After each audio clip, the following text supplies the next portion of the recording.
इंसान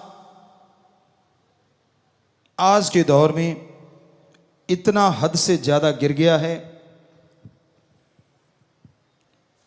कि आप किसी पे यकीन नहीं कर सकते। समय इतना तेजी से बदल रहा है, समय बहुत तेज गति से परिवर्तन की तरफ जा रहा है। वो परिवर्तन कैसा होगा, क्या होगा, ये तो राम जी जाने, वो ओम हरि परमात्मा जाने। लेकिन जो उसकी निशानियां हैं हमारे पवित्र वेदों में, जो हजारों लाखों करोड़ों साल पहले इस धरती पे आए, लिखे गए, तो वो निशानियां सारी वही होती जा रही हैं जो पहले भी कई बार हो चुका है। कितने बार हुआ होगा, ये विज्ञान में कोई समझ नहीं है, लेकिन धर्म महाविज्ञान है। हमने अपने पवित्र धर्मों में जितने भी पवित्र ग्रंथ है सबको पढ़ा। पवित्र वेदों में पवित्र रामायण है, महाभारत है, और सभी धर्मों के पवित्र ग्रंथ, महापुरुषों के वचन पढ़ के देखे। और शास्त्र नाम शाह मस्ताना जी दाता ने फिर अनुभव करवाया, महसूस किया। तो आपसे बोला कि वही चीजें जो महसूस की आपको बताएंगे। तो आदि काल से इस तरह जब प्रकृति में परिवर्तन आते हैं, आज इस धरती पे आ रहे हैं, आज इस त्रिलोकी में आ रहे हैं, सैकड़ों त्रिलोकियां हैं, और ये परिवर्तन सब जगह आए हैं। उनके अनुसार आने वाला समय बहुत ही बुरा है। हम कोई डराना नहीं चाहते, हमारा कोई इरादा आपको डराने का नहीं है। हमारा कहने का मतलब कि जो दिन गुजर गया शुक्र करो, और आने वाला दिन बुरा होता जा रहा है। यकीन के लायक अगर दृढ़ यकीन करना चाहते हो, दृढ़ विश्वास रखना चाहते हो, तो एक ही है, ओम हरि अल्लाह परमात्मा सतगुरु दाता राम।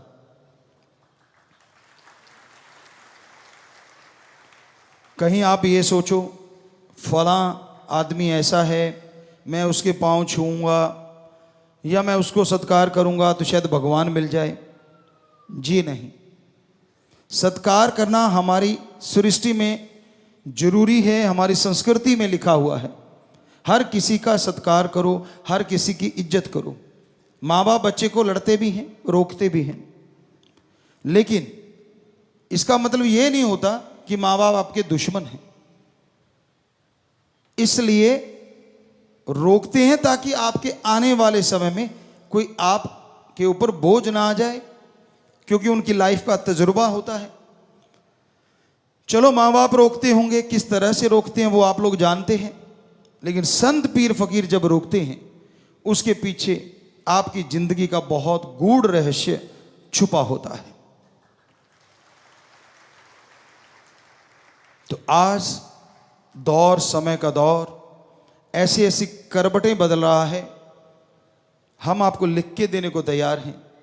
यकीन के लायक अगर कोई है तो वो ओम हरि अल्लाह सतगुरु राम है। माना कि कोई भी काम धंधा करते हैं यकीन करना पड़ता है। अब किसान भाई दुकानदार पास जाते हैं और दुकानदार कह देता है कि भाई ये गेहूं ले जा, फलां बीज ले जा, इतने मन या इतने क्विंटल प्रति एकड़ फसल होगी। बताइए किसान क्या कर सकता है? वो सूंघ के देख सकता है? जी नहीं। क्या खा के बता सकता है कि इतनी होगी? नहीं। हाँ, उसने उस बीज का अगर पहले प्रयोग किया है तो बता सकता है कि ये बीज मैंने प्रयोग में लाके देखा, इतने क्विंटल प्रति एकड़ पैदावार होती है। पर अगर नया बीज लेता है तो वो नहीं बता सकता किसी भी इंद्रियों से, ज्ञान इंद्रियों से, किसी भी तरीके से नहीं। तो वो क्या करता है, उस दुकानदार पे विश्वास, यकीन करना पड़ता है, और वो यकीन बना होता है आगे से आगे, आगे से आगे।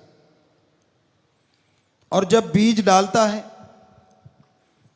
निराई गुड़ाई, खाद स्प्रे जो भी होती हैं सही समय पे करता है तो फसल भी अच्छी होती है।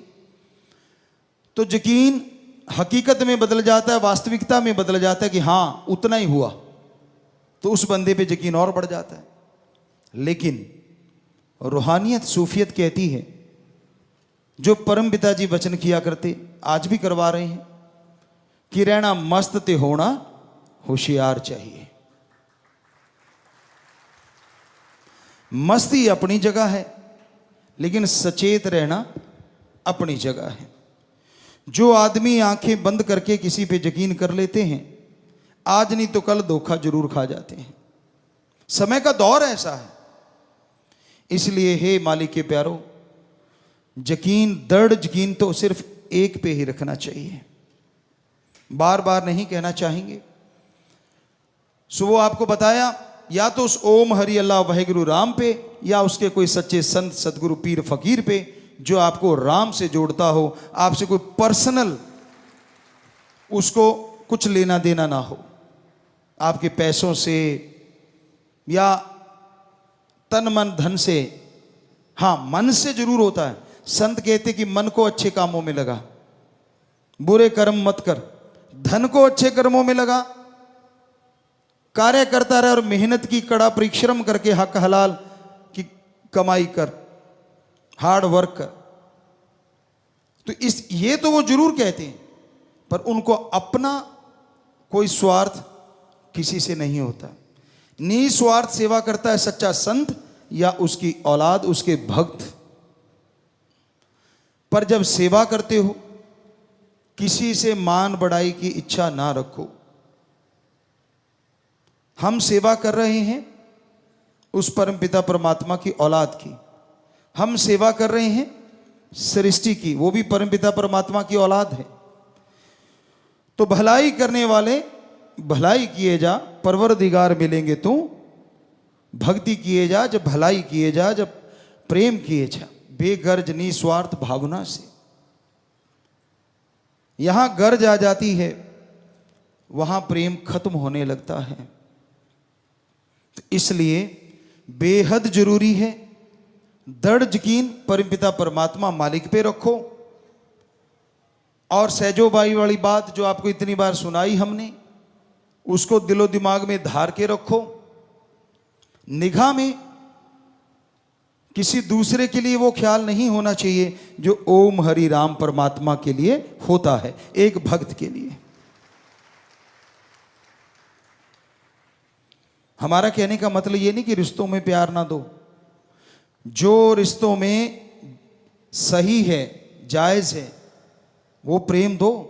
भाई बहन का रिश्ता है, माँ बेटे का, बाप बेटे का, बेटी का, माँ बेटी का, तो जितने भी रिश्ते हमारे समाज में हैं, उनके प्रति जो कर्तव्य है, जो सही भावना है, वो रखते हुए आप सत्कार भी करो और प्रेम भी रखो, लेकिन हद से ना गुजर जाओ।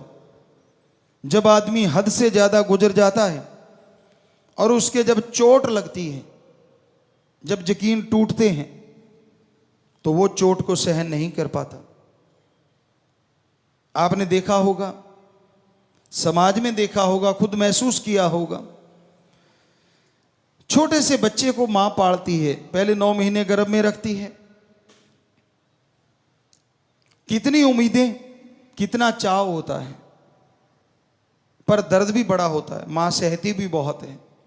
बच्चा बाहर आता है, माँ बाप उम्मीद रखते हैं बड़ा हो के ये ऐसे होगा, ऐसे होगा। मतलब अपने सुख के लिए कह लीजिए, या यूं कह लीजिए कि हमारी एक संस्कृति है, एक रीत है कि हाँ अब हम संभाल रहे हैं तो बुजुर्ग अवस्था में ये हमारा सहारा बनेगा, सीधी सी बात। लेकिन आज का दौर ऐसा आ गया है, बच्चा जवान होता है और उसकी भावनाएं अंगड़ाइयां लेने लगती हैं। गदा पचीसी उमरा जोर जवानी का, परमपिता दाता रहबर ने एक ये भजन बनाया कि एक दौर ऐसा आता है जिसमें आदमी को लगता है मैं ही सही हूं, बाकी सारी दुनिया गलत। तो उस दौर में वो अपने माँ बाप को, परिवार को कुछ नहीं समझता, उसके पर्सनल रिलेशन हो जाते हैं। यानी वो कहते हैं मेरे ही रिश्ते हैं, मेरे तक ही सीमित है। तो भाई ऐसे समय में जब ऐसा कुछ हो रहा है तो कितनी चोट लगती होगी सच्चे माँ बाप के दिल पे, जिनको बच्चे एक पल में ठुकरा देते हैं। इसका मतलब ये नहीं कि रिश्तों में यकीन नहीं रखना, रखना तो पड़ेगा ही, लेकिन संस्कार अच्छे दो बच्चों को। संस्कार अच्छे दोगे तो वो नेक इंसान बनेगा। लेकिन सबसे बड़ी बात एक और भी है, संस्कारों के साथ सोहबत, संग, साथ का भी ध्यान रखो कि आप कैसी सोहबत करते हैं।